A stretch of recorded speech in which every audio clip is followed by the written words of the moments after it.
தம்பி என்ன இதெல்லாம் என்ன நேற்று வந்து வீட்டு போய் ஆக்கள் கேக்குற இந்த ட்ரிக் ஆர் ட்ரீட். ஓ நேற்று வீட்டு போனீங்க, என்ன பிரச்சனை?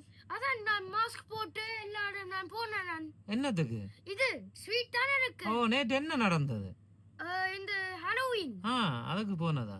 ஓ அதையே நீங்க கொண்டு வந்த நீங்க நிறைய ஸ்வீட்ஸ் கிடாக்குது. ஏன் இதெல்லாம் கொண்டு வந்த நீங்க? அம்மா சொன்னவ இதெல்லாம் விக்க.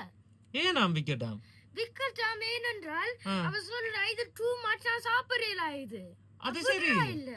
ஆக்கள் உங்களுக்கு கிஃப்டா தந்தது என்ன கொண்டு வச்சு விக்கிறது? அதான் இந்த தமிழ் ஆக்கள் பழக்கம். தமிழ் ஆக்கள் பழக்கம் இதா? உங்களோட பழக்கம் ஒன்று சொல்லுங்க. ஏன் ஒட்டு மொத்தமா எல்லா தமிழ் ஆக்களையும் எல்லா தமிழ் ஆக்களான் இல்ல நீங்கள் சொல்லுங்க. உங்களோட வீட்டுல இந்த பழக்கம் எல்லா தமிழாக்களையும் தமிழாக்கள் நீங்கள் எல்லாரையும் சொல்றீங்க. சரி வீங்க. உங்களுக்கு கிஃப்டா தந்ததே மிஞ்ச விக்கிறது. சரி எனக்கு வியாபாரம் தானே. உங்களுக்கு அப்புறம் வந்து எடுக்கிறேன் திரும்ப இஞ்சி. ஓகே ஓகேயா பாய்.